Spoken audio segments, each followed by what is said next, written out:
Hezbollah chief की मौत के बाद हमास का प्रमुख याह्या सिनवार भी सहमा हुआ है। दावा किया जा रहा है कि सिनवार लगातार गाजा में अपनी लोकेशन बदल रहा है, मगर इसी बीच एक रिपोर्ट में दावा किया गया है कि नसरल्लाह की तरह इजराइल के पास सिनवार के लोकेशन की पूरी जानकारी पहुंच गई थी।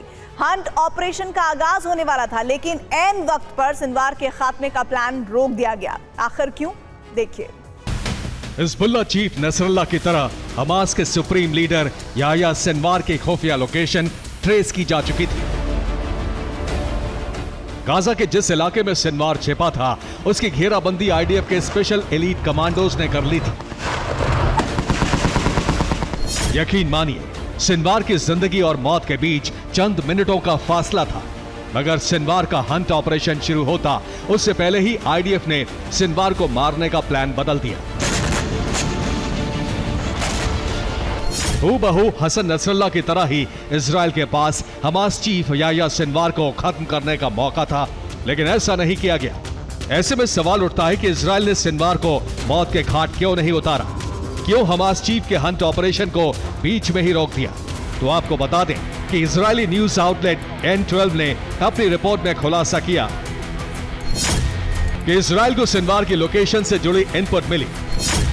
सिनवार को मारने के लिए इजराइल ने स्पेशल कमांडो भेजे, मगर आखिरी वक्त में सिनवार को मारने का प्लान बदला गया, क्योंकि सिनवार के ठिकाने पर सैकड़ों बंधकों को रखा गया था।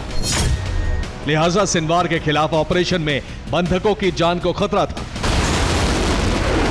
अगर इजराइल सिनवार के ठिकाने पर एयर स्ट्राइक करता या फिर स्पेशल ऑपरेशन को अंजाम देता, तो यकीनन इस हमले में कई बंधकों की जान जा सकती थी, या फिर सिनवार अपने बचाव के लिए बंधकों का इस्तेमाल कर सकता था, उन्हें जान से मार सकता था। बस इसी नुकसान के डर से इजराइल ने सिनवार के खात्मे के प्लान को रोका। आपको बता दें कि याह्या सिनवार को इस्माइल हानिया के तेहरान में हत्या के बाद हमास का नया नेता चुना गया था। याह्या सिनवार इतना खतरनाक है कि उसे गाजा के लादेन के नाम से जाना जाता है।